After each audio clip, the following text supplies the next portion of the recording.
Hello साथीहरू, फेरि पनि यहाँहरूलाई गुड मर्निङ, स्वागत छ।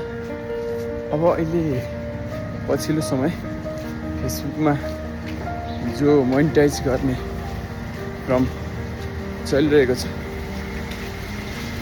घरमै बसेर डलर कमाउने, आफ्नोसँग जुन मोबाइल छ त्यही मोबाइलले भिडियो खिचेर भाइरल हुने क्रम जारी छ।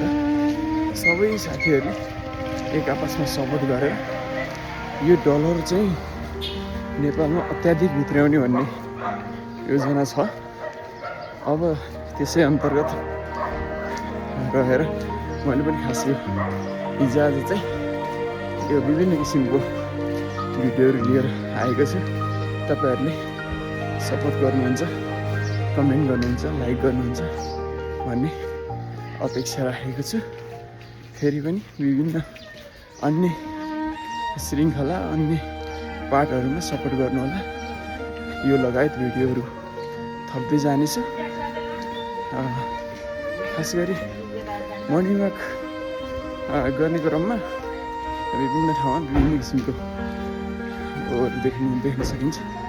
त्यसै क्रममा मैले चाहिँ भिडियोहरू बनाउने अनि पोस्ट गर्ने गरेको छु। यसमा चाहिँ विभिन्न ठाउँहरूमा घुमेको भिडियोहरू हाल्ने गरेको भए पनि अहिले चाहिँ तपाईँहरूलाई म देखाउन गइरहेको छु मैले आज डेली टास्कमा के गतिविधिहरू गर्छु, कुन बाटो कहाँबाट हिँड्छु, मैले हिँड्ने बाटोहरूको विषय लगायत विभिन्न ठाउँको तपाईँहरूलाई भिडियोहरूमा देखाउन गइरहेको छु। तपाईँहरू देख्न सक्नुहुन्छ। यो चाहिँ खास महादेवटार हाइटबाट यता बान्यटारतिर निस्किने यो बाटो हो, बान्यटार पुलमा निस्किने बाटो हो। यहाँबाट देख्न सक्नुहुन्छ ग्रेन्डी लगायतको यो भ्यूहरू देख्न पनि पाइन्छ। र अब भने म तपाईँहरूलाई मेरो एक्सर्साइज देखाउन गइरहेको छु।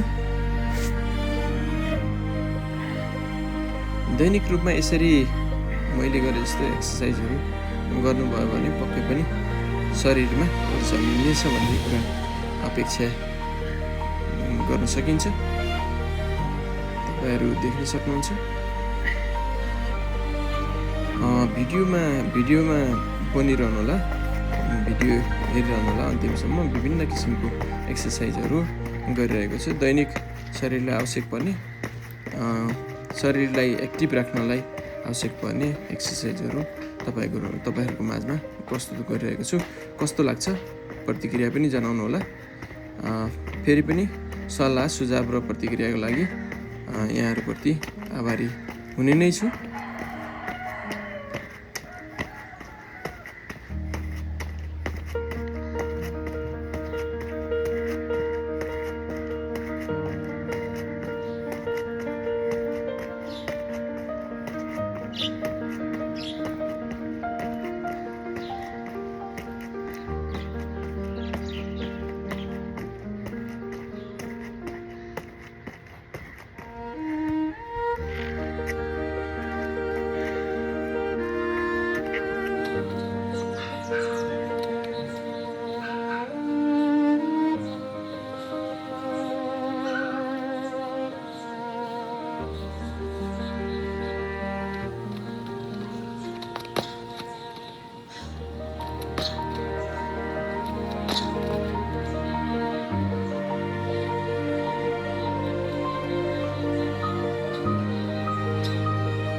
यो चाहिँ आउटडोर एयर वाल्कर हो साथीहरू होइन। यो चाहिँ डबल यो एयर वाल्कर पनि भनिन्छ होइन। यसको कम प्रभाव चाहिँ अलिकति कार्डियो व्यायामहरू अलिकति कम प्रभावित टाइपको हुन्छ होइन। यो खुट्टा र मांसपेशी बलियो बनाउनलाई चाहिँ यो प्रयोग गरिने रहेछ। अनि जोर्नीमा कम दबाब पर्ने किसिमको र सबै खाले उमेर समूहको लागि रहेछ। त्यो भएर सार्वजनिक ठाउँमा राखिने गरेको रहेछ। अनि सम्पूर्ण शरीर चाहिँ यसले चाहिँ एकदम हल्का बनाउन मद्दत पनि गर्ने रहेछ। अनि सार्वजनिक पार्कहरूमा खुला व्यायाम स्थलहरूमा हुन्छन्। र अहिले म चाहिँ यो ठ्याक्कै मनोहर के अरे यो बानियाटार पुलभन्दा यतापट्टि छु। अनि त्यहीँ चाहिँ व्यायाम गरिरहेको छु।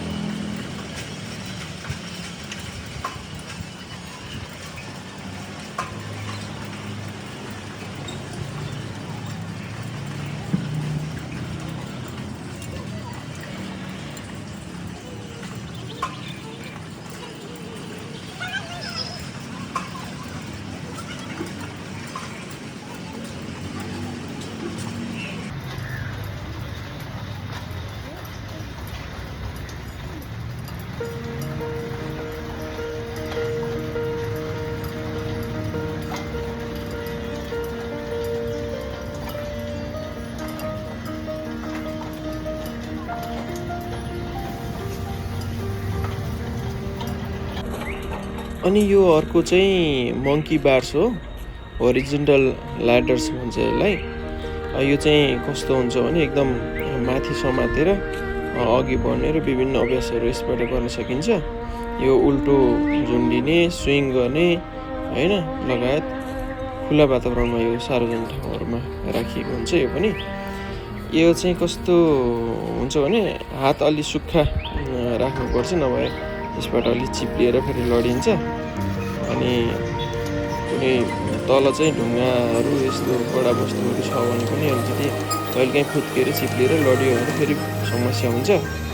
तपाईँहरूले यो मैले गरे जस्तो गर्नुभयो भने फेरि चिप्लिन पनि सक्छ होइन। यो मैले गरे जस्तो चाहिँ नगर्नु होला, झुकेर पनि त झुन्निने मात्रै गर्नु होला। आवश्यक पऱ्यो भने तपाईँहरूलाई मैले सिकाउन नि सक्छु। तपाईँहरू देख्न सक्नुहुन्छ। यसरी ल्याएर यसरी रोटेट हुनुभयो भने फेरि हात फुत्क्यो भने फेरि गयो।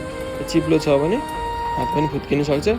अलि होसियारपूर्वक गर्नुपर्छ, अलिकति कन्ट्रोलमा राख्नु होला। यसले चाहिँ अलिकति ग्रिपहरू, स्थितहरू, काँधहरू, एकदम ढाडहरू होइन, हात पेट सबैलाई चाहिँ एकदम राम्रो गर्छ। यो चाहिँ आउटडोर चेस्ट प्रेस मेसिन हो। यो सिटेड चेस्ट प्रेस पनि भनिन्छ यसलाई। अनि यो चाहिँ छाती, काँध र ट्राइसेप्सको एकदम मजबुती बनाउन यसले मद्दत गर्छ। अनि तपाईँको यसको चाहिँ अलिकति ब्याक रेस्टमा चाहिँ अलिकति ढाड चाहिँ टस्याएर चाहिँ गर्नुपर्छ कि अलिकति मेरो चाहिँ यो अलिकति छड्के भइरहेछ। अनि अब यो यसको फाइदा धेरै छ होइन। छातीमा अनि हातको शक्ति बढाउनेमा मद्दत गर्छ।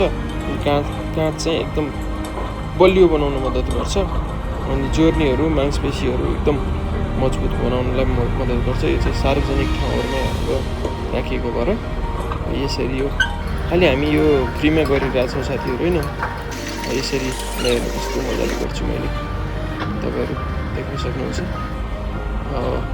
यो भिडियो अन्तिमसम्म हेर्नुभयो भने तपाईँलाई विभिन्न किसिमको यो एक्सर्साइजहरू मैले देखाउने प्रयत्न गरिरहेको छु। कृपया कमेन्ट चाहिँ गरिदिनु होला है, कमेन्ट गरेर सेयर गरिदिनु होला। फेरि पनि यस्तै भिडियोहरू लिएर आउनलाई मलाई मद्दत पुग्छ। तपाईँहरूले कमेन्ट गरिदिनु भने हौसला मिल्छ।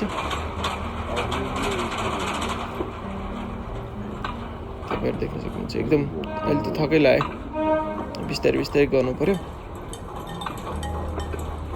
यताउता हेर्दै थकै लाएर हो यताउता हेरेको।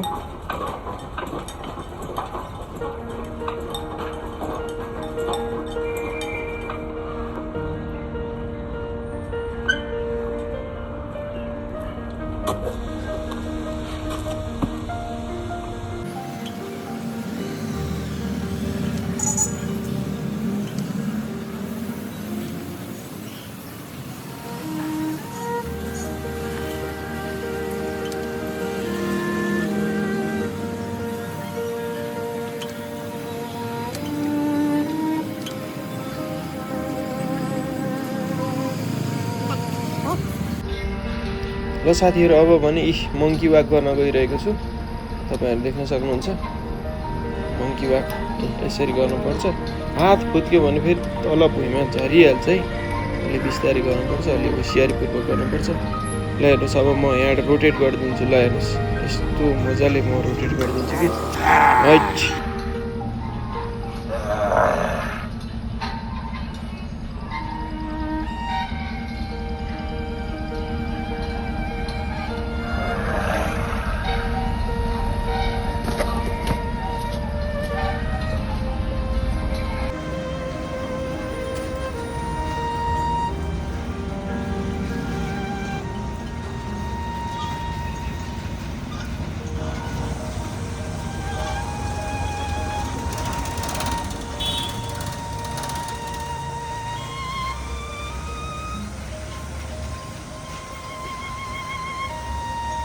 हेलो हेलो साथीहरू, हाम्रो यो भिडियोग्राफर भाइ चाहिँ यो है। यो भाइलाई नि भाइरल गराइदिनु होला।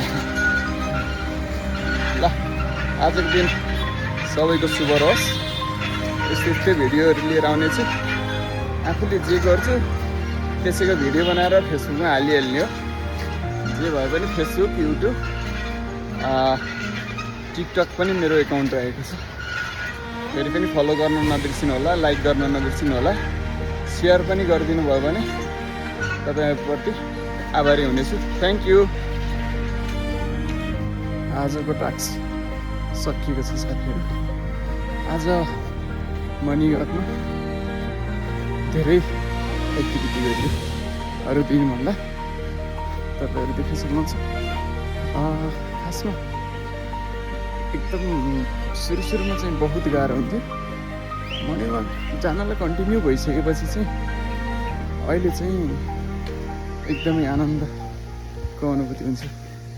हरेक दिन सुत्नुभन्दा समयमै उठ्नु, समयमै सुत्नु भन्ने बुढापाकाले भन्ने गर्नुहुन्छ। त्यसै अनुसार म चाहिँ ठ्याक्क 5:30 बजे उठ्यो, दौड्यो। 7 बजे चाहिँ घर ट्याक्कै आइहाल्यो। तपाईँहरूलाई यस्तै भिडियो दिएर अलिकति हेर्नलाई अलिकति मोटिभेसन हुने लायकको टाइपको भिडियो दिएर फेरि पनि तपाईँहरूको मनमा जे जस्तो भए पनि दिन शुभ रहोस्। नकारात्मकताले जहिले पनि असल बाटोमा डोर्याउँदैन। असल कर्म गर्नुहोस्। जीवन सुखमय रहोस्, दिन सुखमय रहोस् र सकारात्मक ऊर्जाले भरिपूर्ण होस्। Thank you.